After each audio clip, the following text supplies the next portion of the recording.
Good morning and welcome to this REC webinar, which focuses on business growth. And it's entitled today, Redefining Your Strategy for Resilience. My name is Richard Charnock. I'm the Chief Ops Officer at the REC, and I'm joined today by Heather Salway and Dave Pye from Jump Advisory Group. We'll hear more from Heather and Dave shortly. Today we're going to have a look at a few things. We're going to talk about the strategies and plans and various adaptations that we may or may not need to make due to the economic climate that we're in. So first, shall we have a look at that economic climate and see what we can learn from some of the data? Could we move on to the first data slide, please? Thank you very much. So I think one of the things that is clear from the data that we have is, and from what we see on the news, is that things are changing and they're changing rapidly. But there are various trends that we can pick out for the recruitment market that are, despite things that are happening externally in the economy, that are still happening. If we look at the economy, we can see and we feel and we know that the cost of living is rising. We know that inflation is rising, but despite that, skill shortages are still very, very strong. The unemployment rate is still low, and there have been some recent changes to that.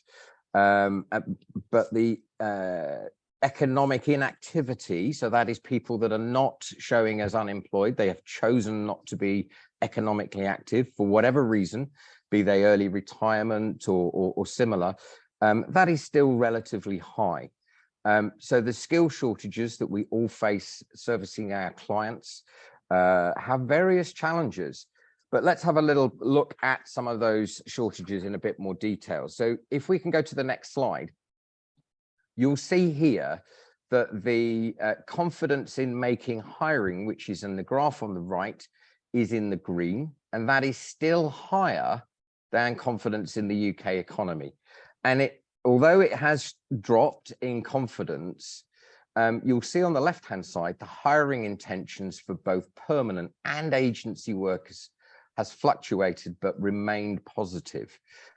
So a downturn in confidence, but still positive hiring intentions, which is really interesting. We looked that confidence in the UK economy has dropped by Sorry, I just saw a message pop up. That's all right. So we see that the confidence in the UK economy fell by 9%, but the intentions to hire have not fallen that far. If we move on to the next slide, please. Can we move on to the next one? Thank you. So hiring intentions have slowed, but they are still positive. The permanent placements made by recruiters in the UK actually increased moderately in September. Now, for those that were in the industry in 08-09, this is quite an interesting place to be. When the economy slowed in 08-09, the economy shrank overall by 6.9%. But the first thing to stop was recruitment and hiring. And yes, there was some fluidity of people changing jobs, but the recruitment industry shrank by 30%, 30. So the economy shrank by 6.9, the recruitment industry shrank by 30%. So you can see a massive amplification of the economy with recruitment. This time, it appears to be very, very different. That first statement says that the economy, the outlook for the economy is shrinking, but actually in September, permanent placements increased. So there is a latent demand for skills and roles, and we'll come on to adverts and placements in a little bit more. There is a couple of areas where there are exceptions. So there was softening in the retail industry, the opposite, there's softening in 9 out of 10 job categories, but not retail, nursing and medical care. So those are still in very high demand. But construction saw the weakest rise in demand, and that's the key. We must say that there is not a shrinkage in these roles. This is a softening of demand, which means there is still demand and it is still going up, but it is still slowing, going up, which is the interesting thing, isn't it, Rich? It's still going up. So we talk about softening and slowing, but actually it is still rising, which we will see shortly. The other thing is, which I'll draw your attention to, is that starting salaries for both permanent and temporary staff, both of those have increased, remaining at high rates, and that's driven by shortages both in skills and volumes of placements. If we move to the last slide, please, because I'm not going to give you death by PowerPoint. What this slide actually shows is the new postings.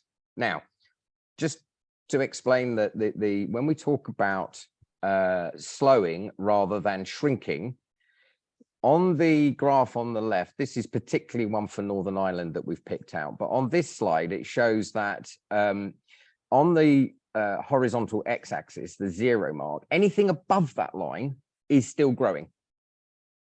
If it dropped below that line, that is shrinking. So what you can see is that downturn is a slowing, but it is not a shrinking. Dave and Heather, is anything you'd like to pick out from those slides? Well, what I'd like to add, actually, Rich, is it was really interesting. I know it was too late for us to update the slides for this morning because it was late last night, but we actually got the jobs posting data for October, which, if you have a look on LinkedIn, Kate posted on the REC feed last night, and that's showing that, you know, the first half of October there were 217,000 job posting. At the second half, 154,000. You know, the October job postings are astonishingly high. So they are staying at the levels, if not slightly higher than the levels in September. So as Rich was saying, despite the fact that there definitely are, and we all know when we go shopping, right, when we look, you know, there are a lot of things going on with the economy that could feel quite negative and clouds on the horizon and scary, and requiring us to make some big strategic changes. Actually, if you look at the data relating to talent acquisition and our industry, as Rich said, you know, this is like nothing we've ever seen before. So, you know, the previous recession, there was definitely, recruitment was at the forefront. As soon as the economy went, recruitment went, but we're just not seeing that this time at all in the data. Yeah, Dave, and I don't know if you wanted to add something to that. Yeah, and I think at the desks, most of our consultants are saying the same thing, Heather, and Rich, we're seeing that there are jobs that are difficult to fill. There are less candidates for a lot of these jobs, and it is across the whole sector. So whilst we are in this unusual situation with the cost of living and inflation going up, from a recruitment point of view, we always were the barometer, weren't we? That where things were not going well, you could see it in recruitment, it would happen first. Suddenly there were no jobs, suddenly everything was going down. Whereas at the moment, that's absolutely not the case. We're still bucking the economic trend. And your point, Rich, on the slide about confidence is true for many chief execs. I think they are more buoyant than the economy would suggest they should be. Yeah, and what's interesting as well, actually, is this isn't just a UK trend. So, you know, the challenging headwinds around the economy are worldwide. In most economies around the world, struggling with the same sorts of things for the same sorts of reasons, but also having the same sort of non-recruitment related. So, you know, this isn't unique to the UK. This is a worldwide phenomenon. We have a talent shortage worldwide, and I think the peculiar circumstances of the last few years do mean that people are feeling buoyant despite those headwinds. So it's interesting. And there's a demographic thing here as well, that unusually post-pandemic, where the UK differs to the rest of Europe, there is a group of people that have not returned back into the labour market in the UK post 50 and older, that have returned back into the labour market in every other major European country except the UK. So that exacerbates the fact that there's a shortage of talent. in our country. Yeah. Faisal, do you just want to take the slides down, please, so that we're not quite so busy? What I will do is that data that came out yesterday, I will make sure that that's included so that people have either a link to access it or the slides are updated so that we can send it out. So when you receive this, folks, you will get the most up to date. And that will explain all of the conversation we've just had. But it is, and we're, we have relied on immigration for a long time to cover many of our roles in the UK. And as you quite rightly have both said, it's a global phenomenon. And Dave, you're absolutely right. People are returning, but is that because of the attraction of the higher salaries, because of the forces of inflation and cost of living? Is that dragging them back, or are there other factors? I think people are wanting to work, and there's a lot of evidence of people wanting to change careers as well. So something has happened to them during COVID where they thought, actually, I don't want to go back to what I did before. I've had a year, 18 months of disruptive work patterns. Now I've got a new work pattern, home and work and hybrid and all of that. Maybe I want to do something different. There are more people signed up for things like the Code Club, who are 55 and older, who are training to be coders. And one of your stats from one of the earliest slides, Rich, showed how there is a shortage of IT tech people. So there's a shortage of tech people. There's a group of people 55 and older who can train to be tech people, who can still enjoy hybrid working. So they're training. So they're not in the workforce at the moment, but they're going to come back into it with new skills and different skills and skills that we need. Yeah. Maybe I'll retrain, I'll become a... I was going to say, I fall into one of those categories in the age bracket, but I'm not sure I've got the IT, I'm by no means an IT native. No. I think it is interesting because I've obviously hit a demographic in my Instagram algorithm, and I've had popping up a couple of times now specific recruitment businesses who are targeted at the over 50s. Yeah. And there's a real recognition with those organizations that the over 50s are a market to attract back to the workplace, and so they're specifically targeting themselves as a recruitment business for the over 50s. So it's interesting. I think there is a pool of people there that are economically inactive for lots of reasons, who are potentially people that we could be looking at as an industry. And retrainers, I'm not sure how good we are at. Some are very good, right? So for education, for example, I think are much better at spotting and using retrainers and retraining people. But not all industries, I think, are very good at accepting that, it's not an easy placement, is it? Trying to convince an employer to use somebody who's retrained from a different skill. And so I'm not sure we're always as good as we could be at that. Yeah. And just as an aside to that point, Heather, for those leaders of recruitment businesses who are on this webinar, there is also talent for our businesses in that community of people. 100%. Yeah. Because we know we have a real shortage of good recruitment people, and how long it takes us to train people to be the good consultants that we want them to be. There are plenty of people who are of our age, shall we say, who can do that, who would do that without a huge amount of training. And particularly if the hybrid balance of working is offered, then there could be a pool of people to dip into.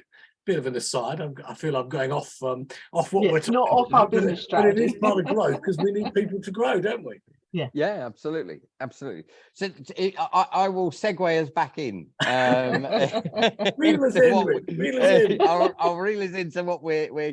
But actually, it's interesting because what we've just discussed is an external force that's changing. And we make our plans. We might have a 3-year or a 5-year plan that over the last. Well, I don't think I can remember normality anymore over the last few years. What is normal? But in the last few years, things have changed. If we've got such a plan, I mean, what's the advice at the moment? Should we stick to and soldier on, or should we adapt and change and review what our plan is? Dave, do you want to take that one first? Well, there's a key word, Rich, in your question, and the key word is the first word, if. That's a plan.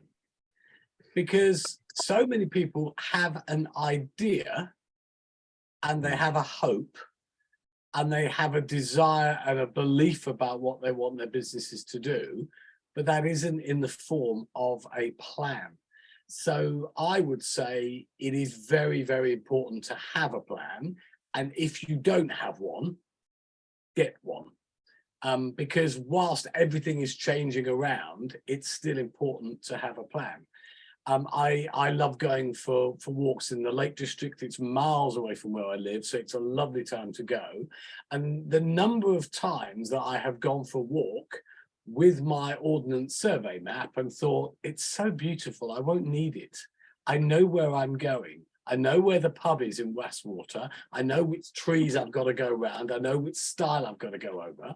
And then anybody who's been walking in the lakes or anywhere else for that matter, suddenly out of nowhere, here come the clouds, here come the rain. You actually don't know where you are. It's so windy and wet, you can't actually even see the Ordnance Survey map, but at least you've got something to go back to. And it doesn't matter how well you know where you are. It doesn't matter how well you know your business and your people. Other factors, and there are so many of them at the moment, are attacking our businesses, that it is really important to have an Ordnance Survey map. It is important to have a navigation aid so that you know where you're going, even if it is just to steer you through the next 6 months.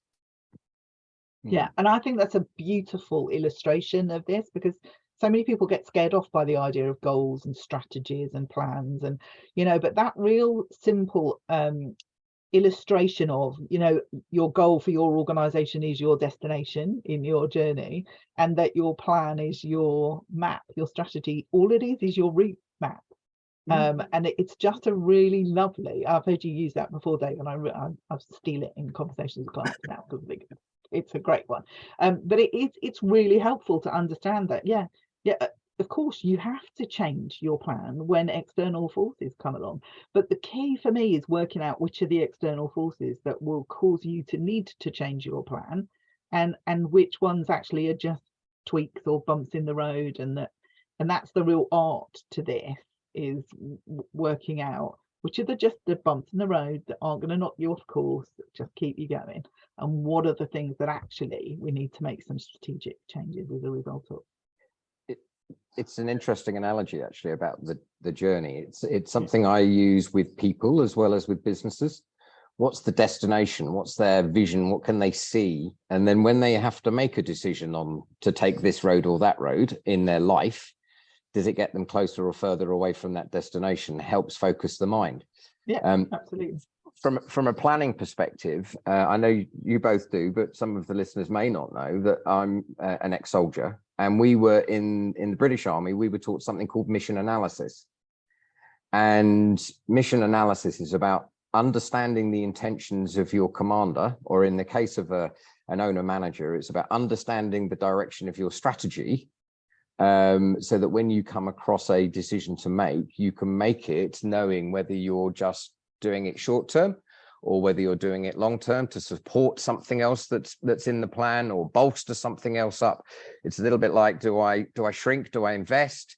It's those types of decisions will depend on what the end goal is and whether it's affordable or not, and sometimes in business our higher commander is not the plan. Sometimes it's our bank manager, and it's about what can we afford, what can we not afford, and so all of those types of decisions are, and it sounds obvious to have a plan and to have a strategy or to have a document that articulates the vision in some way, shape or form, but less so now than previously, but I still come across businesses that do not have something clearly laid out, or even worse, not even clearly articulated. Yeah, we come across them all the time, and it's one of the things that many businesses come to us to ask them to help them with, because they don't know where to start. So it's actually way more common than then you may realize that people don't have that plan. And, you know, helping people to establish their purpose and their mission and their values is exactly why. It's that ability for everybody in the organization to make decisions that keep you on your route, that keep you on your plan. That's the point of having a purpose and a vision statement and values and a mission. It's to help guide those everyday decisions that we have to make. That you know, your illustration is a good one. It's really similar. How do we all make those decisions to keep us on track with our plan every day? Well, we do it because we understand where we're going, and we understand why, and we understand the values of the organization to help us make those decisions. It's funny, I was with the CEO last week who said he was describing the fact that he had come to a fork in the road because of what was going on. And of course, I'd assumed, as had he, a fork in the road, you could go one way or the other. He said, but most forks have got 3 or 4 prongs. Yeah, it isn't that you could go one way or the other with what's going on. I've got to, you said, Rich, I've got to please the bank manager. I've got to please the staff. Do I invest? Do I hire? Do I keep the ones I've got? So what most leaders of businesses now are getting much more questions than they are answers. Many more questions, bombarded by their staff. And when they go home, they get asked that question by their partner. How's your business going? How are things at work? And a lot of chief executives don't want that at home. They want to go home and not have any of that. But then that becomes another pressure because everybody knows what's going on outside of work. So your nearest and dearest want to know, well, how are things? And often we give a fairly flippant answer because actually the real answer is, I don't know. It's just so hard. Even though business seems okay, it's really hard. So that's that point about a good answer to those questions is often, well, this is the plan that we're going with, and this is what we're doing about it. And we're kind of working on that at the moment, you know, and that's as good an answer as you can get. And it's a really good answer for your staff to say to them, this is our plan and this is what we're doing. Because what it says to your staff is, you've got an idea. You've got an idea, even if the idea may not be the right one, even if it may not be quite the way you want to go, at least you've got a plan, and that's important. It's interesting as well, because you might come to that decision-making point. We're using the analogy of a fork in the road, and there might be 3 or 4 well-trodden paths, but some of them might not fit. No, you might end up making your own path, which of course, you know, when we talk about innovation, people tend to think about innovation being a product, you know, a new phone or a new gadget of some description or something, but it could be an innovation within a plan. And if the well-trodden path, I mean, we were talking before we came on air, and you know, there was a disruptor to the airline market. And they decided not to go down the same well-trodden path of having a business class and a standard class and flying across the Atlantic in, you know, and fighting each other for the best meals and the best wines and all the rest of it. And this particular, and I'm deliberately not mentioning their name because, you know, there are other airlines available.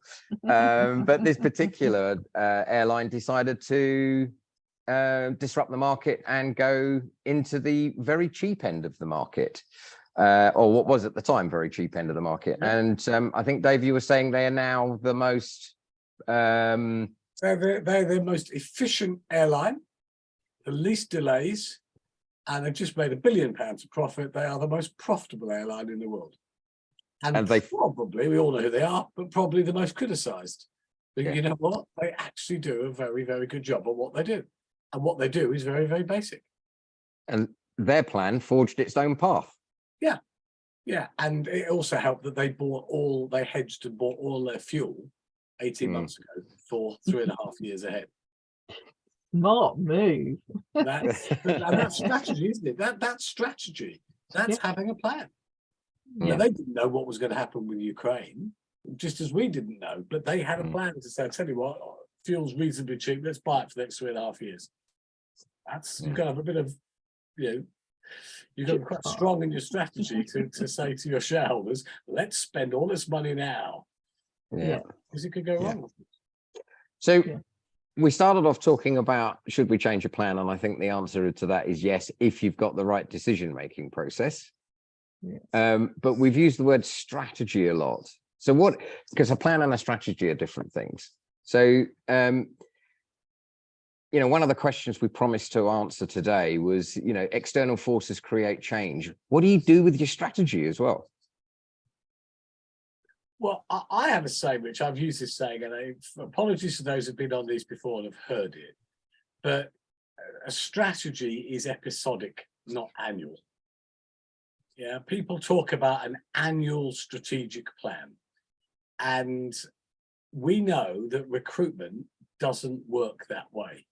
We go in, one of the joys I've had in my recruitment career, one of the things I like most about it is, although I think I know what's going to happen that day, it rarely does. You know, the candidate that you expect to start on Monday doesn't start. Whatever you were planning to do on that Monday, yeah, you've got to redo it again because the candidate hasn't turned up. Yeah, so every day is different and it's a mercurial industry. The way that we work, the way that we are, it's a very, very strange industry, and I love it. But that also applies to our strategy. If you have got a plan, see it as an episodic thing. See it that it can change. It is perfectly fine. Give yourself the freedom to say, actually, although I've said I'm going to do this, because of X, Y, and Z, I need to change. And this is why I need to change. And as long as you can go back and refer to why you're doing it, I think it's a sign of really healthy leadership.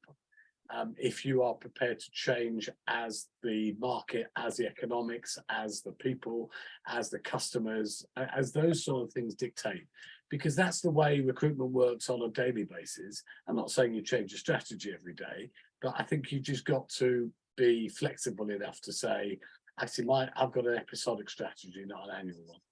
Yeah, and I think it's the difference between your goal and your strategy, right? So your goal is probably going to stay broadly the same. It's your plan and your strategy for getting there that's going to need to react to the environment that you're in. And I think Dave's right about keeping a watching brief on it and not feeling it has to be set in stone, because, you know, if we'd looked at the headwinds and started to predict a recession, right? Don't like the R word, but, you know, started to predict it and changed our strategy. And we all know what those strategy changes might have been, because we thought that would have been the wrong thing to do, wouldn't it? Because actually we're not getting the same outcome of the headwinds in recruitment that we thought we were getting. And so being able to keep that strategy under review and adapt to the things that are going on around you and that you're seeing, which is why I think keeping an eye on the data is so important, being close to your business and really watching what the trends are,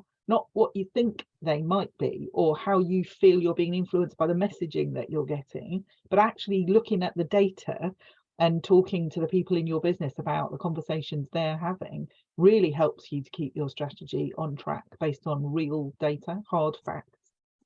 And I think, to add to that, Heather, I think it's really important that when you get consultants say to you, this is happening, that's happening, the market's changing, so and so, this agency is doing that, actually ask them, what did your customer say about that? Not to belittle or undermine what they're saying, but many recruitment companies are run on thought. I think that my rival is doing this. I think they're going to do that. I think they're going to do that. I think we should do this. Whereas actually our customers, that's the real kernel of what we're about.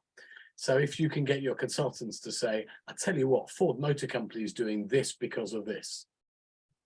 Or, you know, whoever it is, it can be a small company, it can be a large, whoever it is, use the data that your customers are experiencing, what they're saying to you. And if you're a leader and you haven't spoken to a customer in the last 2 weeks, can I encourage you next week to book 3 or 4 customer appointments? You don't have to go and see them. If you can, that's great. But just pick up the phone to your top 5, 10 customers and say, actually, we have a little chat about the market. Use the data that we've just shared on this webinar, but ping it to them and say, I'd love a 5-minute chat about some of this data. How does it affect you? You know, you may make 10 calls and get 2 conversations, but in those 2 conversations, you'll be able to position your business really well for growth because you'll have had those conversations with customers. So that's really interesting, because I'm going to play a little bit of devil's advocate here, because we've talked about plans and adapting them on with the data, and we've talked about strategy, you know, the longer view, the episodic view, When do you change? But at the moment, the data is still strong.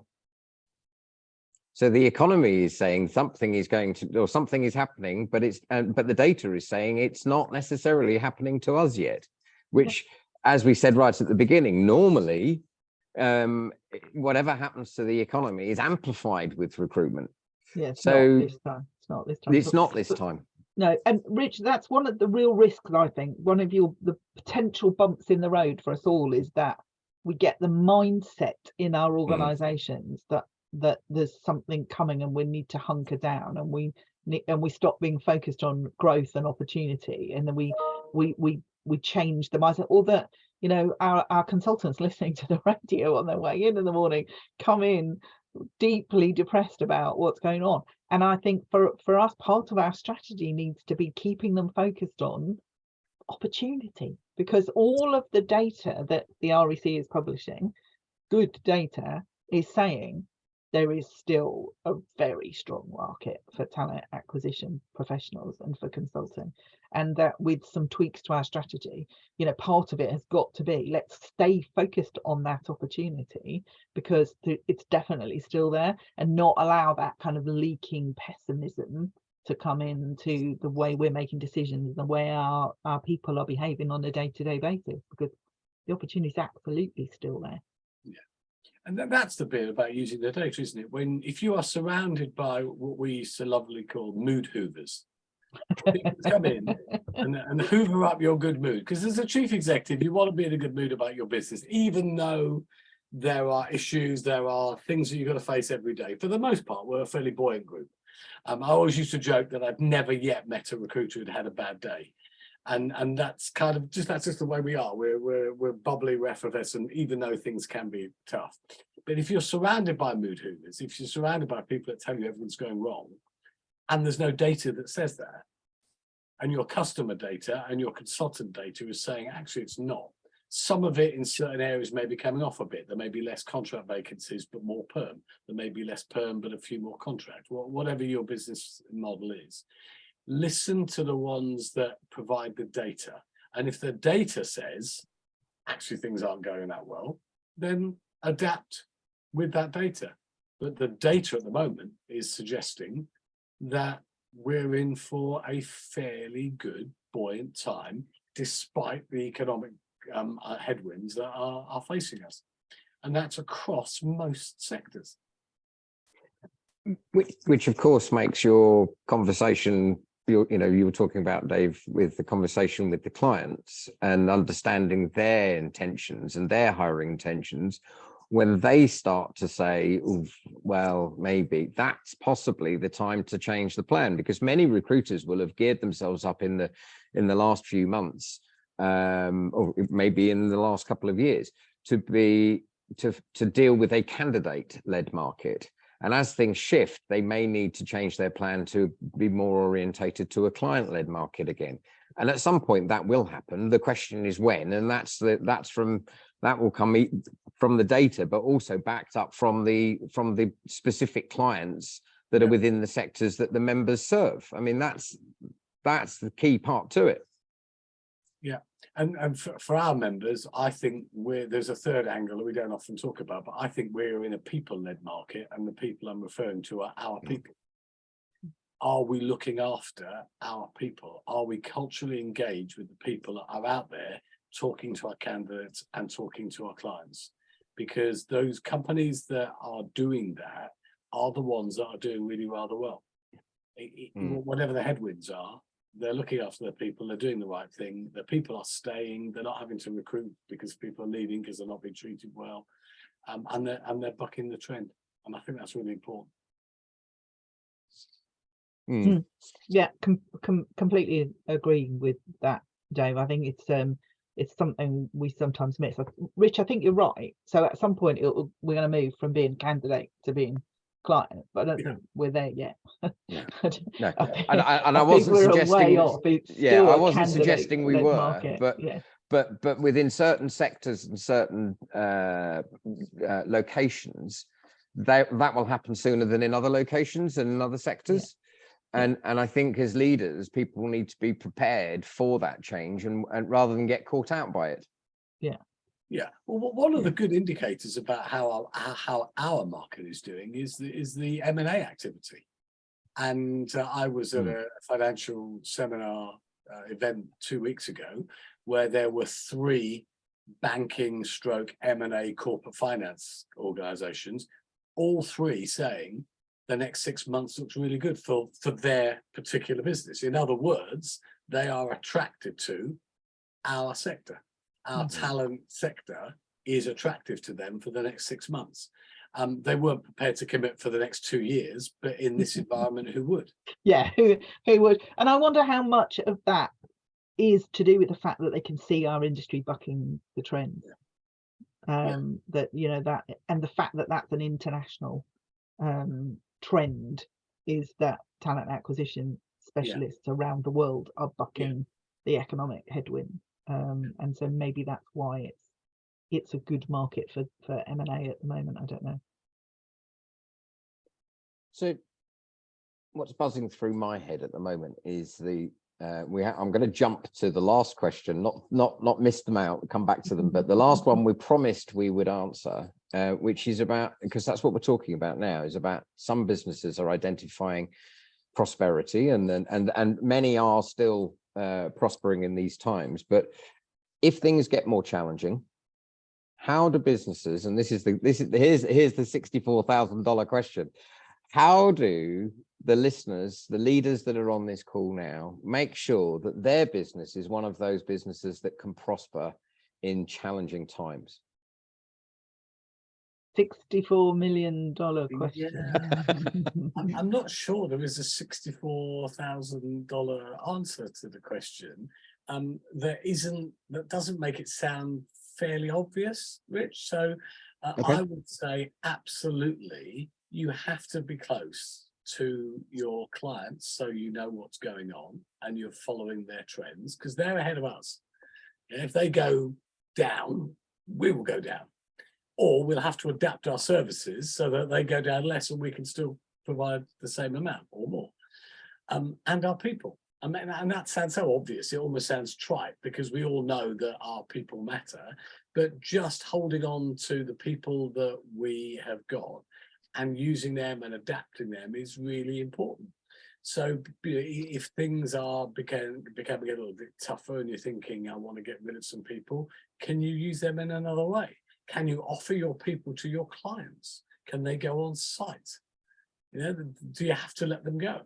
Can you afford to keep them going for another 6 months if the economic conditions mean that you've got to cut those costs? Are there other areas where you can cut costs? Does your hybrid model work for you? Should you still be paying for the offices, or can you have a more adaptive, flexible office policy? This is all if things go slightly worse, but the flip side is things could go slightly better. There could be other areas there could be other services that you haven't yet thought of expanding on. What are some of those services? When did you last have a strategic away day or half a day with your top team where you just literally have that white sheet of paper or the window on the wall or whatever, and you throw ideas up and you discuss them? Because out of that will come others. Have you got 2 or 3 clients that you're really close to that you could invite on an away day and they could tell you what's really going on? You know, there are things that you can do right now that will help you to prosper and help you to navigate, because you've all got an ordnance survey map. It's up to you when you take it out of the plastic wrapping and use it.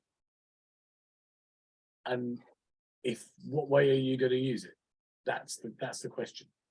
Yeah, and I suspect that there's going to be, if there is going to be some challenging stuff to come, and it does get a little bit harder, before we get there's going to be a real moment of opportunity, because we've got, you know, look at all of the people that have been let go from Twitter, for example. Yeah. Right. So every single one of those has got employable skills that are going to be helping us with our candidate short market. The fact that Twitter wants some of them back is a whole nother conversation. But I hope there's somebody getting a fee for that. But I think there is real latent demand still in the market, and when we get some candidates released into the market and we get to mix it up, there's a real opportunity. So, you know, as Dave said, being close to the people in your business and helping the people in your business to be close to your clients is absolutely key. Now's not the time to take the foot off the pedal in terms of developing and nurturing the talent in your business. There isn't a better time to be developing and nurturing the talent in your business and the leadership in your business, and really helping the leaders and the managers in your business to get the best from the people that they've got in their teams, and to stay close to the people that they've got in their teams so that they stay close to your clients. That, you know, all of those things, actually now is the perfect time to be focused on, and all of those things too. And that's, as Dave says, they are the businesses that prosper, is the ones who don't take their foot off the pedal at moments like this, but actually go, let's do more of this, let's do more of the talking about it, let's do more of the strategizing, let's do more of the planning. It's just such an amazing opportunity. So, and you're absolutely right. We're not suggesting for one moment that the world is collapsing. That is not the case. But as good advisors, I know we've discussed that people have to prepare for this. And that doesn't, and as you use the analogy, Dave, it means you've got your OS map, but it's about when you take it out of the wrapper. And that's, I think that's the key. So when you talk about strategizing and having a strategy, do you link that as advisors? Do you link that with your clients towards, our members are the clients on this, rather than get the terminology mixed up? Do you link that to some sort of risk analysis that they would go through as a member of is their strategy still valid? What are the external factors? So I suppose the question is, how would the listeners know if their strategy is strong enough to prosper when they need to, or change when they need to? And I guess that's where there's two answers to this, Rich. If you're on your own and you're running your own business, then it's really helpful to have someone to bounce those things off, to do a risk analysis, because it's lonely at the top, because everybody is expecting you to know all the answers, and sometimes you don't even know what the questions are. So to have someone as a guide, as a navigator, if you're 100% owner of a business, then I think that's a really good bit of advice. I guess I would say that because that's what we do, but I know how valuable that is for the companies that we work with, who are, you know, kind of on their own. If you've got a leadership team, now is the time to be trusting in your leaders, to have courage to hold firm, and to have those discussions with your leadership team. Okay, where are we going? What do we want to do? What's going on in the market? What can you tell us? And have those conversations, because often in a time of turbulence, both positive and negative, because turbulence isn't always a bad thing, because as Heather says, the good things come out of turbulence. Where companies get distracted is in information and communication. They don't really know what's going on, and what they don't really know, they don't communicate very well. So their staff don't really know what's going on, and in the absence of information, and we've all seen this, and I've done this wrong many, many times as a leader, many times. In the absence of not communicating well, in that vacuum, the staff have made up what's going on. Oh, that's it. Business is about to go bust. I noticed they're not in 2 days a week now, the leaders, or they're going off early. Something's going wrong. And there's absolutely no truth to it at all. It's just that the leaders have forgotten to communicate to the staff that this is where we are. And you know, round tables, it doesn't matter whether you've got 5 staff or 100 staff, round tables, getting the team together monthly, appointing leaders within the company to feed back to you. All of those things, all those good behaviors become really important when you're going through this turbulence. You're absolutely right about the people fill the void, and they'll fill it with something negative because of what they've heard on the radio or they've read on the internet. Well, I did when I was a consultant, Heather. Yeah. When I was a consultant, if I didn't know what was going on, being a bit gobby, I used to make it up. Yeah, it's normal human behaviour to fill the void. Yeah, and we just have to be cognizant of that as leaders of businesses. You're absolutely right. But that, again, is part of developing your leadership team, isn't it? You know, including them in that conversation and having them help you with your strategy and your planning and your data collection, and understanding what you're doing and why you're doing it. You know, what a waste not to. use that talent in your business and that information that's there, and that opportunity. Yeah. So we talked about general external forces, but the one that's overarching in all the data is the economy and the fact that confidence in the economy. Well, you can see that from the IMF statement a little while ago. The UK economy and the global economy, the confidence there at the moment. Does that have a more significant effect on your strategy, do you think, or is it just one of the external forces? I think it depends on what market you're in, Rich. It really depends on your unique set of circumstances. If you're an education recruiter with and you're looking at schools, right, it's going to make a huge difference whether or not the British government do anything about the budgeting problems that we've got in schools at the moment. That means schools are having to make people redundant, right? That's going to have a big impact. Yeah, that's not going to have an impact in other parts of it. So other economic decisions there are international opportunities in lots of markets, but not all of them. So, I think it's really specific to the market you're in, the kinds of markets you want to be in. And there is a huge difference in the way in which you address micro and macro economic situations and responses. So I don't think there's a simple answer to that at all. I think it's a real challenge, but maybe that you go back to the talking to your clients. Your clients are the ones that are going to give you the information you need. And the thing is, also from our people point of view, this does apply to the economic situation. People want to be led. And that's an overriding thing that I found throughout my recruitment career. People want to be led. So we are business leaders, and we want to be led as well. We want to have confidence that the people who are leading us know what they're doing. And I think we've been through a turbulent time. It doesn't matter whether we're in the States or the UK, even in Europe for the most part. We're all looking around going, who are these people? What are they doing? Yeah, and it doesn't mean that I'm not trying to make a political point whether you're Labour, Lib Dem, Conservative.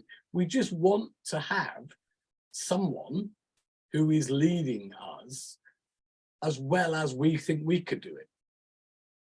Not that anybody would probably want to do it at the moment. But when you're in the pub, we know all the answers to how to run the country. I know. I've been in the pub and I can run the country because I've done it in the pub.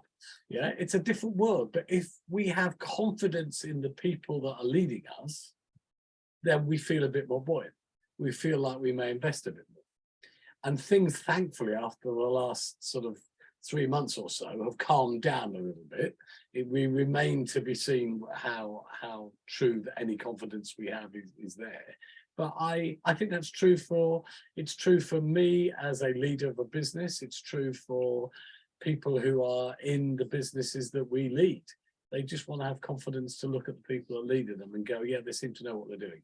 Doesn't mean they'll get it right every time, but they seem to know what they're doing. Whereas for most of this year, personally, I felt that the only person who really knew what they were doing died, and she was 96. Yes, nicely put, Dave. Nicely put. One of the things I would praise the REC for, actually, is that last piece of research that you put together about the implications of the recruitment industry and the economy.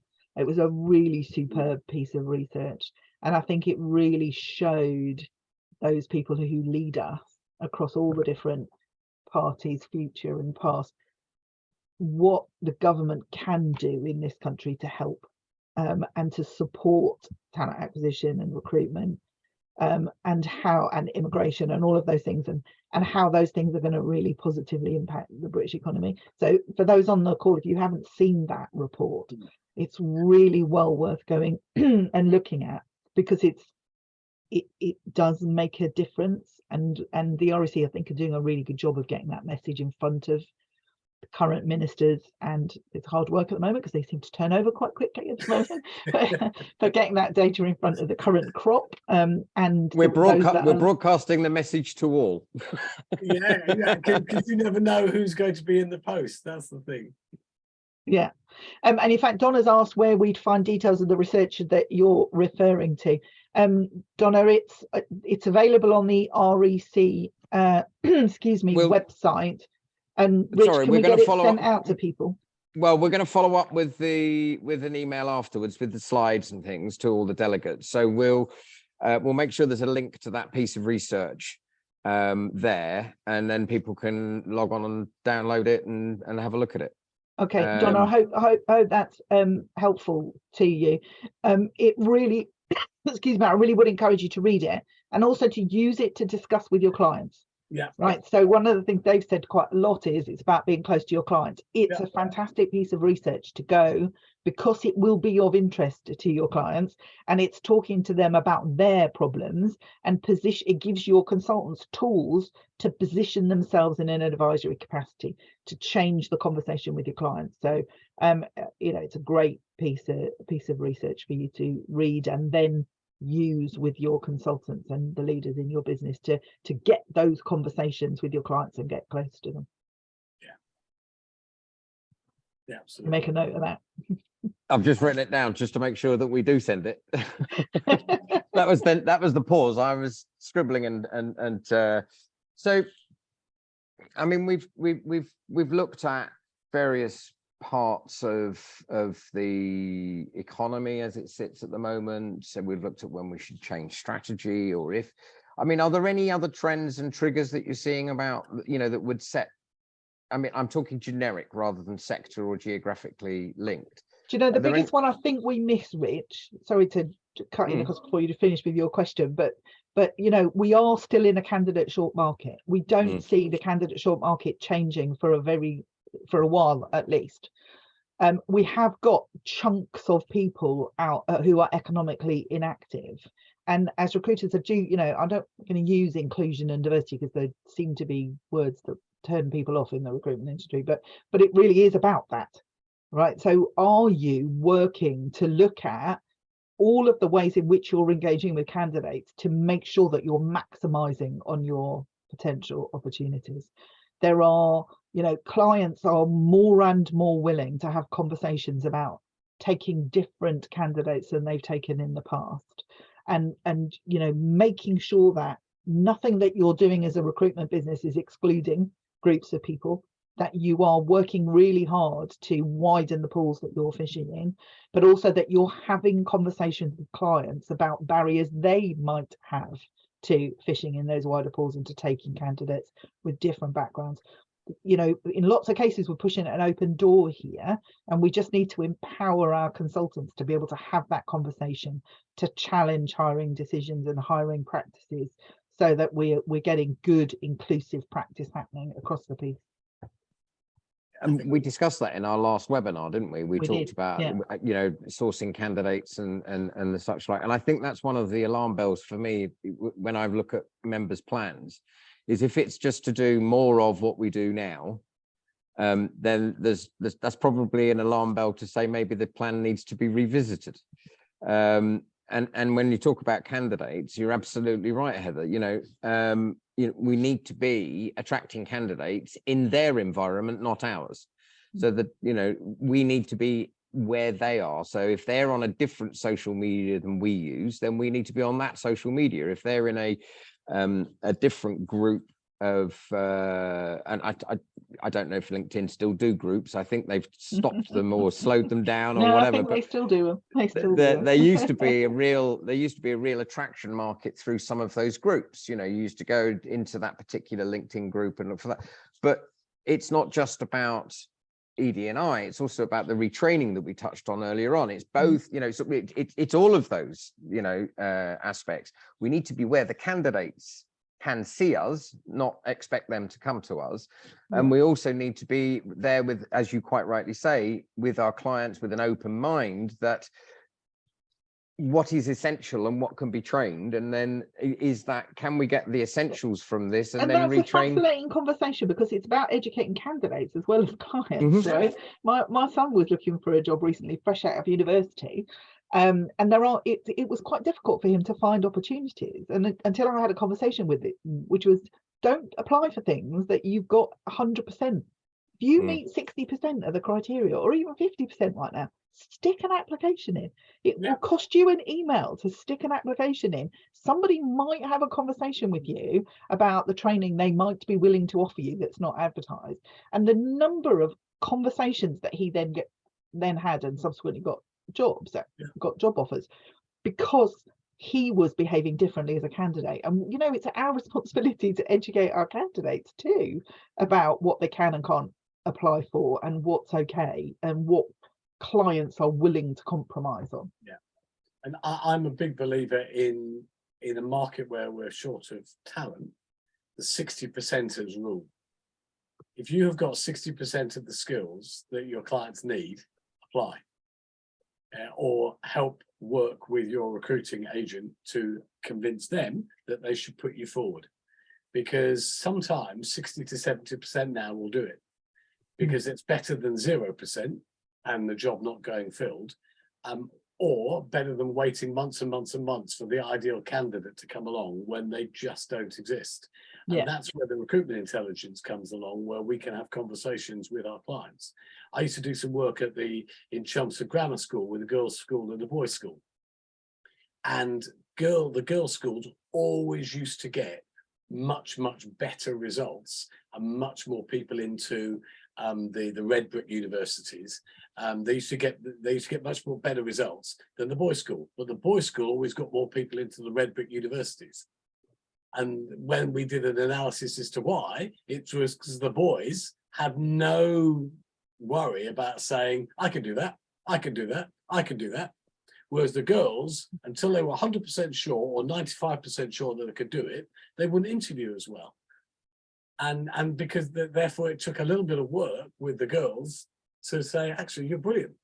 You are fantastic. You've got amazing potential. You've got these skills.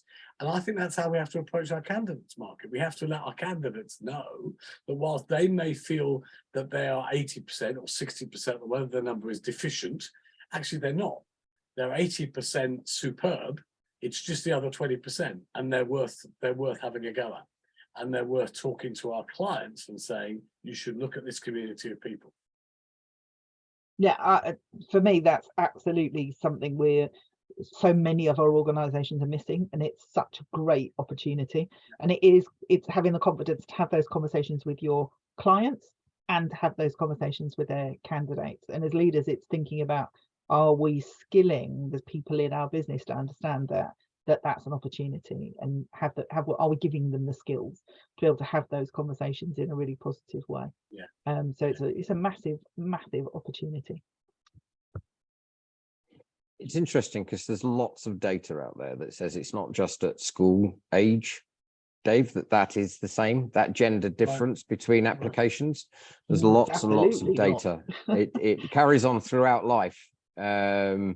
So yeah, you're absolutely right. Something to be addressed and something to be looked at.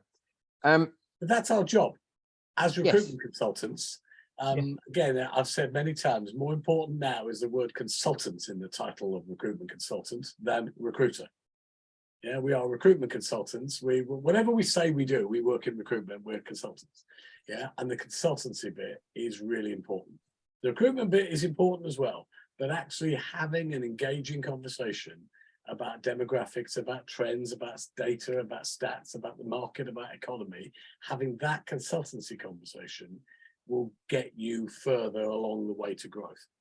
Opens doors that your traditional recruitment sales call is just not going to open. No. Right. And pass this data on. The thing about, for me, Rich, is, so this data, these 5-6 slides, if everybody on this call spent some time with each of their consultants, either in a team training session over a lunchtime or whatever it is, over an hour, over Zoom, however they do it, and said, look, these are what these slides are. These are what the trends are. This is what you could say to your clients. And now go and pick up the phone or book an appointment to talk to your clients about these 4 slides.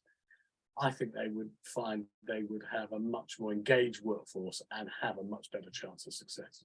And that's just one bit of information, or the report that Heather and you were both talking about. Yeah, which is another great one. Summary of that. Yeah. And one of the goals of that conversation for those recruiters is to gather you data as the leader of the business that they feed back to you, right, in order for you to then look at your strategy to bring us back to where we were. You know, it's give them a purpose other than sales. We want them to gather intelligence for us too, in those conversations.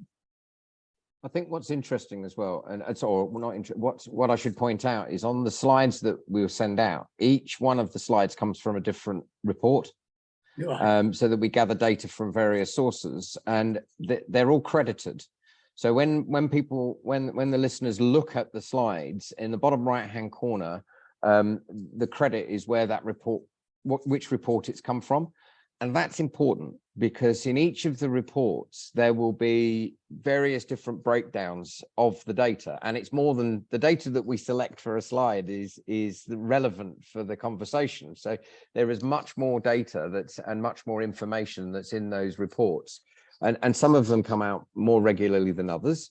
And so there is always something there in those reports that will either pull out the geography or the sectoral changes and differentials between different types of industries. So there is a lot there, and I think there's probably something in those reports for everybody that's on the call. So I would echo your suggestions to have a look and to use them.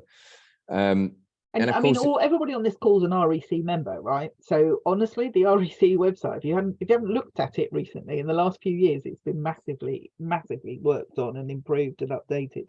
There is so much information. You are not going to run short of things to run training sessions with your consultants on if the only source you had was the REC website. There's just so much stuff on there with not just data as well, but discussion points and position papers and white papers and comment pieces, and there's massive stuff on there.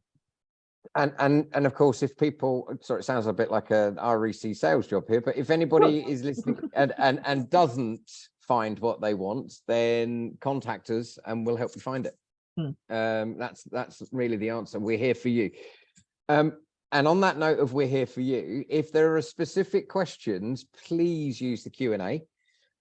We've had one or two which I think we've answered so far. If there are any more that you want us to specifically discuss for you, then pop them in and we'll have a look at them. But I think, what have we not discussed, Heather and Dave, that you want to, you think is essential to get across? We've looked at the plans, when to change them. We've looked at strategies, the difference between the two, what the triggers might be, and then I asked you $64,000 question of how do we be one of the prospering businesses? What else would you'd like to discuss today? One thing that we haven't said is about incentives. Ah, yes. Yeah, because incentives drive a lot of performance, both the front office and hopefully the support services part of your business as well. And in a time where there's a little bit of fluctuation and you don't know where you're going, maybe if your plan's not quite where you are, how do you reward? How do you incentivize people? And I think that's something that people could take a look at. And a short answer, and it could be a whole webinar, that could be, but a short answer could be to make the incentives as short term as possible, so that if you can do this week, this is what you'll get, or this month.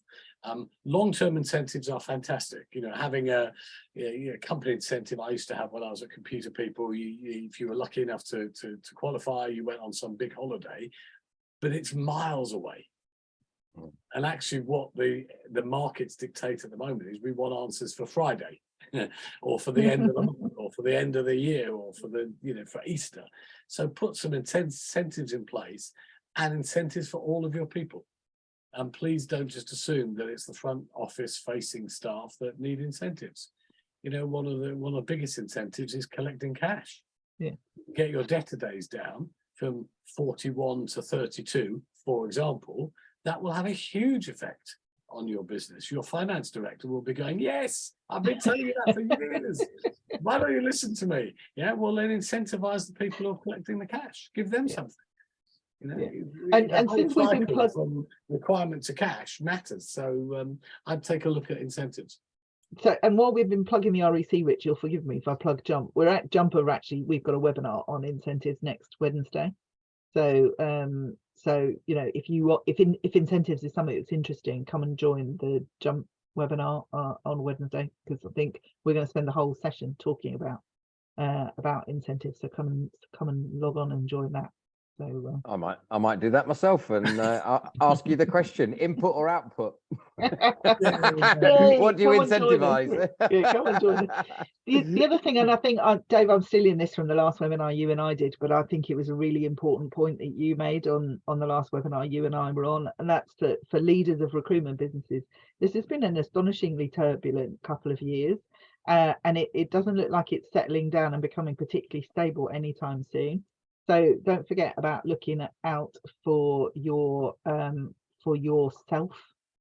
Look at it, take care of yourself, talk to somebody, think about your own need for nurturing and support. And it's a lonely old business running and being at the front of a recruitment business, and you need to be there for your team. So who's there for you?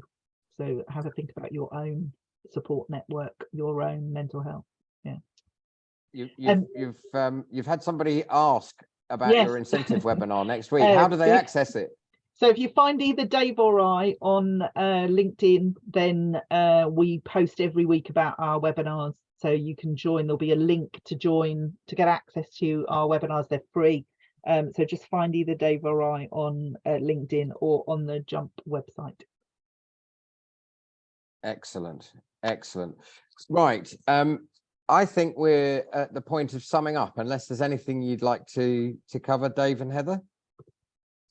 No, it's been a lovely discussion, and I hope the members have had some value out of it. And I think often with these things, Rich, if you can just take one thing away, then it's time well spent. And I'm very conscious when I attend webinars, usually I'm doing something else as well.